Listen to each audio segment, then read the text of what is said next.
segundo vídeo. Vou-vos trazer uma nova série. Consiste em vos falar de vários assassinos em série e de casos macabros que tenham acontecido. Vou começar com um assassino bastante recente até. O nome dele é Israel Keyes. Ele nasceu a 7 de janeiro de 1978. Foi criado em uma família normal, teve uma educação em casa. A família acabou por se mudar para Aladdin Woods, onde começou a frequentar a igreja cristã, mas desde cedo o Keyes recusou completamente a religião e se declarou ateu. Ele sempre foi obcecado por armas desde criança. Em adolescente ele admitiu ter atirado em casas com espingardas, invadido as casas, onde retirou as próprias armas de lá, e coisa que os pais acabaram por descobrir e o obrigaram a devolver e a pedir desculpa, coisa que ele fez. Ele admitiu também ter começado incêndios nas matas. O Keyes serviu o exército americano de 1998 a 2000 em 3 sítios diferentes: Fort Lewis, Fort Hood e Egito. Ele acabou por se mudar depois para o Alasca com a sua namorada e com a sua filha, onde acabou por abrir um negócio próprio. Ele era uma espécie de faz-tudo, carpinteiro, empreiteiro civil, trabalhador, pronto, ele fazia tudo. Ele era descrito como um homem muito trabalhador, um bom vizinho, não havia motivos de queixa sobre ele. Depois, eu acho que faz sentido começar a falar-vos um bocadinho sobre os crimes dele. Mas é um bocadinho complicado. Desculpa, vocês estão aqui a ver as minhas cábulas, mas é que é muita coisa. Isto é um caso muito recente, então existem mesmo muitas coisas sobre ele. Daí eu às vezes dar aqui uma olhadela à minha cábula. É assim, é praticamente impossível fazer a descrição dos crimes por ordem cronológica, porque ele nunca foi preciso, nunca descreveu nada ao pormenor. A maior parte dos crimes ele nunca sequer confessou, por isso, pronto, é difícil. Mas eu vou começar-vos a falar sobre as vítimas que ele confessou, que foram 4 no estado de Washington, e acabou por viver em vários locais do estado, desde os finais de 2008. E para que fique claro, ele não tinha qualquer tipo de antecedente criminal, sem ser uma multa por conduzir sem licença, o que acaba por não ser nada, porque não é, pronto, não tem nada a ver com crimes, não é violento, não pôs em perigo a vida de ninguém, entre aspas, não foi nada de grave. Ele confessou ainda um assassinato em Nova Iorque, contudo a polícia não conseguiu ainda determinar sequer quem era a vítima. Ele também nunca confessou, nunca deu qualquer tipo de dados sobre a vítima, só disse que realmente tinha cometido esse homicídio, e também confessou vários assaltos a bancos em Nova Iorque e no Texas. Ele ameaçava as pessoas com armas de fogo durante esses assaltos, contudo não era uma pessoa violenta, não se demonstrava que fosse querer fazer mal, era só mesmo ter o dinheiro e ir embora. E pronto, ele também incendiou uma casa no Texas. Agora eu quero falar-vos um bocadinho sobre o modo operandi dele antes de passar para os crimes em si, porque acho que faz sentido. Ele é muito diferente dos assassinos que nós estamos habituados a ouvir falar. Ele não se encaixa de todo nesse perfil. Ele não tem um estereótipo de vítima, não tem um método de crime. Basicamente podia ser qualquer pessoa, de qualquer idade, qualquer etnia, qualquer sexo, com qualquer tipo de característica. Ele é muito, muito meticuloso e muito inteligente. Ele está atento a todos os pormenores para que nada seja ligado, de facto, a ele. Basicamente, então, ele escolhia um local, comprava um bilhete de avião para esse local, depois aí alugava um carro, fazia milhares de quilómetros se fosse preciso de carro, até, então, escolher uma possível vítima. Aí ele fazia kits. Nesses kits ele tinha baldes com armas, munições, fita cola, cordas, dinheiro e uma substância que fazia os corpos se decomporem mais rapidamente. Ele fez vários kits desses, vários mesmo, e ele nunca os documentava. Ou seja, era tudo na mente dele, nada estava escrito, Só ele é que sabia onde é que estes kits estavam. Os lugares próximos de onde os kits estavam enterrados acabavam por ser os lugares-alvo, onde ele iria escolher a próxima vítima. E ele não documentava nada, lá está, para que não pudesse ser ligado a nenhum dos crimes. Os kits acabaram por ser encontrados no Alasca, Nova York, Washington, Texas e possivelmente também no Arizona. Ele procurava vítimas em áreas remotas, como parques, acampamentos, às vezes até nos seus locais de trabalho.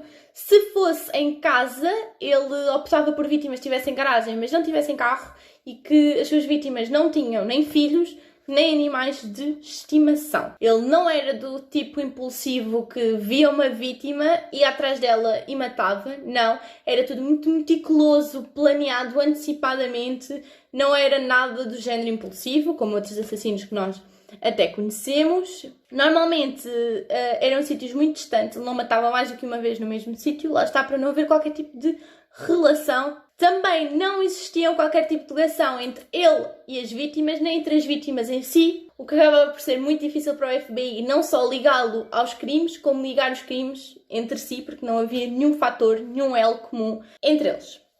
Nessas vezes que ele fazia, lá está, ele também gostava não só de vítimas, mas de casais, e aí o modus operandi basicamente era raptar, levá-los para outro sítio.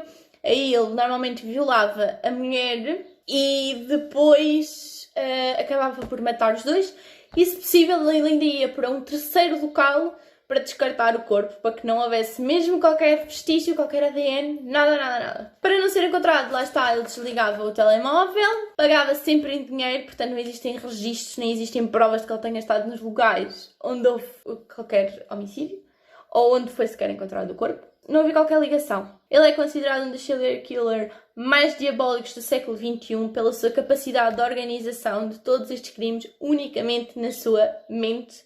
Nada escrito, era tudo na mente dele. Ele admitiu ler livros sobre assassinos e até achava que tinha muitas semelhanças, como por exemplo Teddy Budd, que ele admitiu que o admirava e dizia que eles eram bastante semelhantes por ambos beberem muito e serem metódicos, inteligentes e gostarem de estar com o poder sobre as vítimas. Contudo, se vocês têm conhecimento sobre o caso de Ted Budd, não tem assim tantas semelhanças entre eles. Ele não se esforçava minimamente para esconder, coisa que o Keyes fazia muito. Ele tinha um estereótipo de vítima, normalmente eram mulheres jovens, bonitas. Já o Keyes era qualquer pessoa mesmo, não havia qualquer característica que definisse. Mas pronto, ele achava o Keyes que realmente eles tinham características em comum, e ele admirava muito o Ted Budd, tal como outros assassinos, porque ele começou a perceber que ele não estava sozinho neste mundo e que existiam pessoas que pensavam como ele. Ele foi ligado ao homicídio de Bill e Lorraine Cruiette. Estes, para além de outra pessoa que depois eu vou falar à frente, houve 3 pessoas que ele admitiu ter assassinado. O Bill e a Lorraine foram 2 delas. Eles moravam em Exorcist Moon e foram vistos pela última vez quando saíram do local de trabalho. Ele, em junho de 2011, invadiu a casa e amarrou-os e depois levou-os para uma casa abandonada onde abusou sexualmente da Lorraine e depois alvejou os 2. O FBI já o estava a conseguir ligar a este crime, portanto ele acabou por confessar, mas os corpos nunca foram encontrados, ele nunca deu a localização dos corpos, nem mais nenhum detalhe sobre o caso. Ele contou simplesmente que apanhou um avião até Chicago, daí alugou um carro e usou um dos kits que já estava escondido há 2 anos, para vocês verem o quanto ele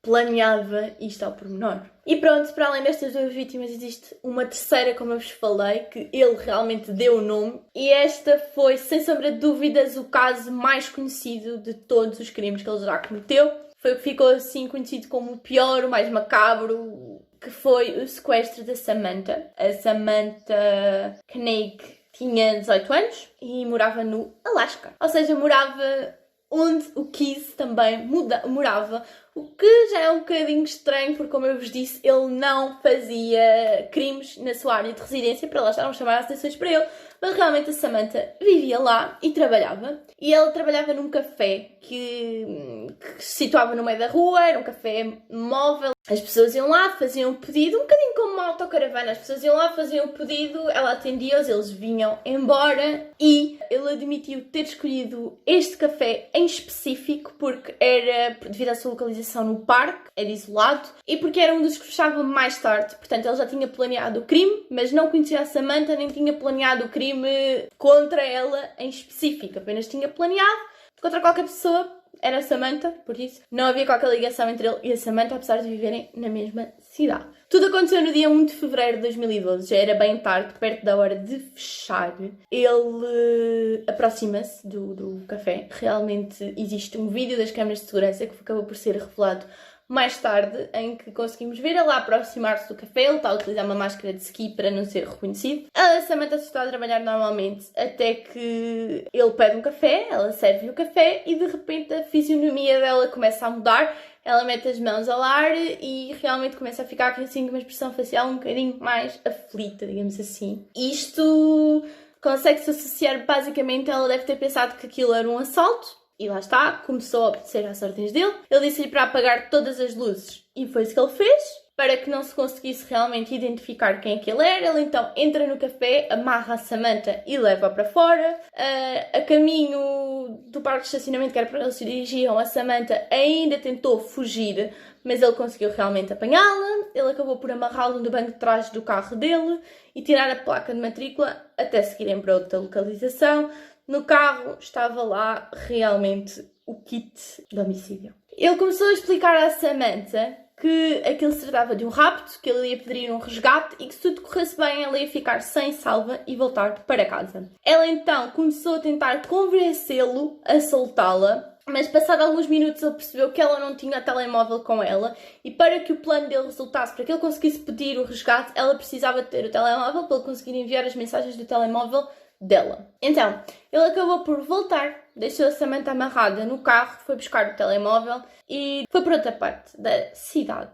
Ele foi para outra parte da cidade, onde envia duas mensagens, uma delas para o chefe dela e a outra para o namorado. E ele diz como se ela tivesse tido um dia mau, como se precisasse de uns dias e de última hora decidiu sair da cidade. Depois disso, ele tira a bateria do telemóvel e pede o cartão de crédito da Samantha, só que ela explica que não tem um cartão de crédito só dela, tem sim um em conjunto com o namorado e que esse cartão está no carro do namorado, em casa deles. Então ele decide deixá-la num galpão. Este galpão não se percebe exatamente se é perto da casa dele, se é mesmo na casa dele, mas associa-se que seja perto e não mesmo pegado, porque senão a namorada ou a filha poderia andar por alguma coisa. Então, basicamente, ele mete a música mais alta, para o caso da Samantha gritar, ninguém ouvir, e dirige-se à casa do namorado, e dela, não é? Para ir buscar o cartão. Quando ele lá chega, o namorado acha muito estranho tudo aquilo, começa a fazer muitas perguntas, porque ele foi até ao café para ir buscar a Samantha, ela não estava lá, eles já acham isso tudo muito suspeito,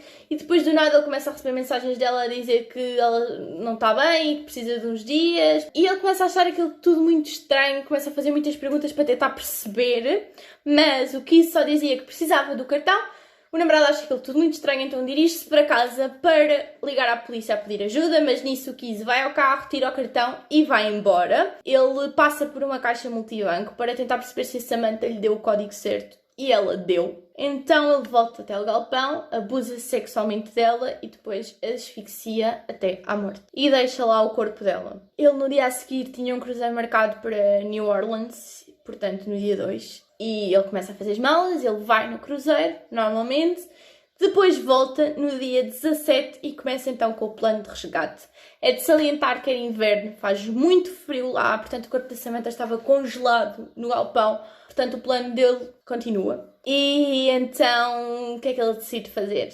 Isto é, para mim, é mais macabra, das coisas mais macabras e sinistras que realmente ele faz durante todo este processo. Ele decide maquilhar e cozer os olhos da Samantha para que eles pareçam estar abertos. E depois ele ainda consegue com que ela segure o jornal do dia e tira uma Polaroid. E essa Polaroid ele vai juntar uma mensagem de resgate que ele vai fazer numa máquina de escrever e vai deixar tudo isto no parque. E manda uma mensagem ao namorado, o namorado chega lá e encontra a foto e encontra o pedido de $30 mil pela Samantha. Eu vou deixar o link onde vocês conseguem ver esta foto, mas eu realmente não aconselho. Eu também vou deixar o link do vídeo das câmaras de segurança dá um bocadinho, porque também existe. Eu só devo dizer que é um bocadinho pesado e angustiante.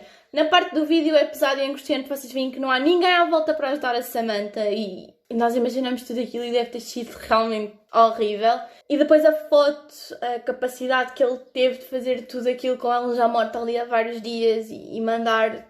Enfim. Pronto, o pai e o namorado da Samantha acreditam que o resgate é real e que ela está viva e que se eles derem o dinheiro, ela vai ser solta. Então, como o caso já estava muito conhecido, eles conseguem reunir os 30 mil euros com a ajuda da comunidade. E o pai vai depositar o dinheiro na conta que ela tinha conjunta com o namorado, que o Keith tinha, efetivamente, o cartão.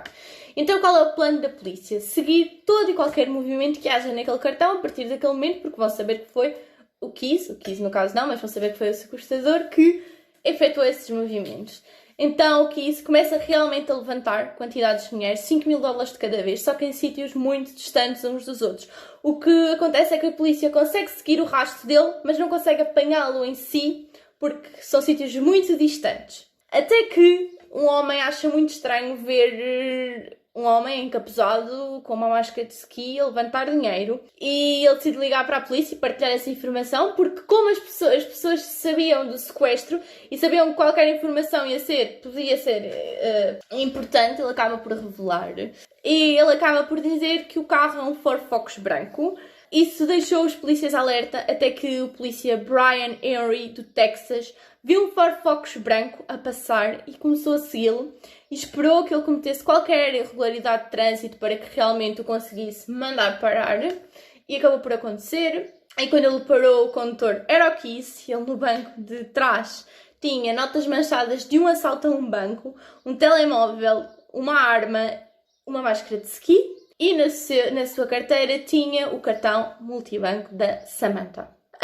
Depois de ser extraditado para o Alasca, ele confessou o assassinato da Samantha e confessou que tinha cortado o corpo dela e abriu um buraco no gelo e tinha metido lá o corpo dela. Era curioso porque ele nunca matou nem nunca cometeu outro crime na sua zona de residência e acredita-se que se ele não tivesse feito teriam demorado muito mais tempo para o encontrar, isto sequer se o tivessem conseguido ligar a algum dos crimes. Ele foi, como eu disse, extraditado e acusado de fraude com cartão de crédito no dia 2 de abril de 2012. Os pesquisadores acabaram por encontrar o corpo da Samantha no dia 18 e o júri começou a indiciá-lo pelo sequestro e o assassinato dela e aí a polícia foi começando a fazer um interrogatório. Durante o interrogatório ele pediu várias coisas, charutos, bagels, o expresso, foi-lhe dada até uma barra de chocolate, tudo na tentativa de que ele sentisse que estava realmente no poder e começasse a revelar alguns dos seus crimes. Os interrogatórios duraram mais de 40 horas, no entanto ele não foi nada aberto a detalhes, só começou a confessar depois alguns dos crimes que tinha cometido ao longo dos 11 anos, admitiu o rapto da Samantha, contou tudo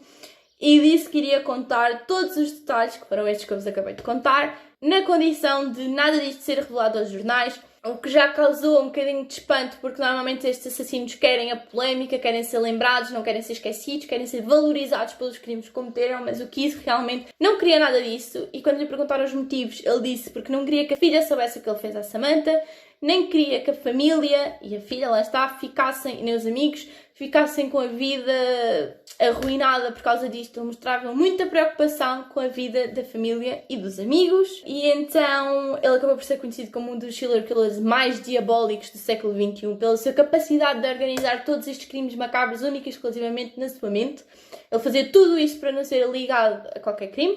Não havia registros de nada, ele próprio admitiu que não escrevia nada, nem a localização dos kits, nada, era tudo na mente dele. Dessa maneira não existiam provas. E ele confessou a sua participação em ação desde o início, ele confessou que a Samantha não era a sua única vítima. Então a polícia começou a perceber que tratava realmente de um serial killer e ele não terá esquecido nenhum dos nomes das pessoas que ele assassinou, porque ele admitiu que gostava de seguir os casos nos noticiários para saber como é que estava a desenvolver, mas ele não revelou mais nenhum nome, só revelou o nome da Samantha, do Bill e da Lorraine. Confessou, contudo, uma vítima em Nova York que ele disse ter assassinado entre 1990. Disse que matou pelo menos mais 7 pessoas, contudo estima-se que tivessem sido pelo menos 11, mas nunca se vai saber o número exato, visto que ele não confessou nem deu mais qualquer tipo de informação. Quando a polícia reuniu todas as atividades dele e colocou numa linha cronológica, percebeu-se que ele fez 35 viagens em todo o país entre 2004 e 2012. Na esperança de conseguirem comparar com assaltos a bancos, homicídios sem resolução, desaparecimentos, mas não deu em nada porque, como eu vos disse, ele fazia muitos quilómetros, ele não pagava em dinheiro, ele tinha telefones ligados, então não havia forma de o colocar naqueles sítios, não havia provas, não havia realmente nada. Durante o interrogatório perguntaram qual era o motivo dele para cometer os crimes. Ele simplesmente respondeu porque não. Chegou-se a dizer a uma investigadora que para ele aquilo era um vício, como um toxicodependente precisa da droga para se sentir bem. Ele precisava de matar para ter aquela sensação de poder, que foi o que acabou por ser admitido. Ele admitiu ainda que tudo começou antes dele entrar para o exército, que ele violou uma jovem entre cerca de 1996 ou 1998, não se sabe a data exata, portanto ele teria 18 ou 20 anos. Ele admitiu tê-la afastado do grupo, violá-la e admitiu que a ia matar, mas simplesmente desistiu de o fazer. Contudo, aí começou a série de crimes dele. De uma longa lista de crimes, entre eles roubos, incêndios. Existe um mapa com todos os sítios a que ele foi, que eu vou deixar também o link aí em baixo, e as datas, dá para perceber mais ou menos, mas como eu vos disse é muito difícil, porque como ele não admitiu tudo, é impossível saber uma linha cronológica exata destes crimes. Quando lhe perguntaram como é que ele pagava todas estas viagens, que eram muitas, ele admitiu que não era com o dinheiro do seu trabalho, mas sim com o dinheiro dos assaltos, portanto começou-se a perceber que ele tinha que ter realizado muito mais assaltos do que aqueles que eles pensavam, porque realmente eram muitas viagens e tinha ficado muito dispendioso. As investigações continuaram então, ele foi iniciado no caso e o julgamento foi marcado para março de 2013. Contudo, no dia 12 de dezembro, ele estava num complexo correcional em Anchorage, na cidade onde ele residia, e ele suicidou-se. Sobre o corpo ele tinha uma carta onde não revelava qualquer tipo de informação sobre as vítimas, qualquer tipo de nome, local, onde, porquê, como, nada. Ele não revelou qualquer detalhe a mais, nada. Era uma carta descrita como muito macabra, eu até tenho aqui um trechozinho. Ele escreveu, ou melhor, ele apenas descreveu as vítimas como lindas borboletas em cativeiro. No outro trecho, ele disse sua face emoldurada em cachos escuros como retratos. O sol brilhava em reflexos vermelhos de cor. Eu me pergunto, e qual reto ela ficará, rodeada com o suor do seu sangue. Portanto, era uma carta muito bizarra mesmo. Eu vou deixar o link aqui em baixo também da carta, mas ela não revela qualquer tipo de informação nova sobre o caso. Contudo, foi uma carta muito abstrata, por assim dizer. E pronto, como ele cometeu suicídio, nunca se conseguiu perceber nem determinar ao certo o número de casos de crimes que ele terá cometido, nada. Durante o julgamento esperava-se conseguir mais informações, mas realmente acabou por não acontecer com o suicídio do mesmo. É muito difícil, como vocês devem calcular, embora a investigação ainda continue, porque realmente ele próprio admitiu várias vezes nunca ter escrito nada. Para concluir, existe um livro que foi escrito por uma jornalista. O livro chama-se American Predator e realmente é uma pesquisa de 5 anos que reúne todos os detalhes sobre todos os crimes conhecidos por ele. Foi escrito por uma jornalista, como eu vos disse, Maureen Callahan. Não sei se isto se lerá assim, mas eu deixo o link do livro aí em baixo. Muitas destas coisas ainda estavam sobre investigação judicial, ou seja, ela teve que pagar por certas informações e teve que fazer pedidos judiciais para ter acesso a outras pesquisas. Portanto, como devem calcular, o livro deve ser muito mais detalhado do que todas estas informações que nós conseguimos encontrar online. Ela deve ter lá muito mais informações sobre estes casos. Portanto, quem tiver interesse em saber mais, pode realmente ler o livro. Eu ainda não li, mas gostava muito porque acho que deve ser muito interessante. E pronto, este caso foi encerrado. Encerrado não, porque ele ainda está a ser investigado, mas calculo que seja muito difícil saber mais algum pormenor, visto que não existem provas. De qualquer forma, se vocês gostaram deste tipo de séries, digam, porque eu pretendo continuar. É um assunto que eu gosto imenso. É um bocado sinistro, mas é verdade, eu gosto muito. Portanto, se vocês também gostarem e quiserem que eu continue com esta série, digam-me alguma coisa. E já sabem, não se esqueçam de subscrever ao canal, deixar o vosso like, deixar o vosso comentário, quem sabe, sobre o vosso caso bizarro preferido, que eu possa falar sobre isso. E pronto, vemos no próximo vídeo. Um beijinho e se quiserem me seguir pelas minhas redes sociais, já sabem, estão na caixa de descrição também.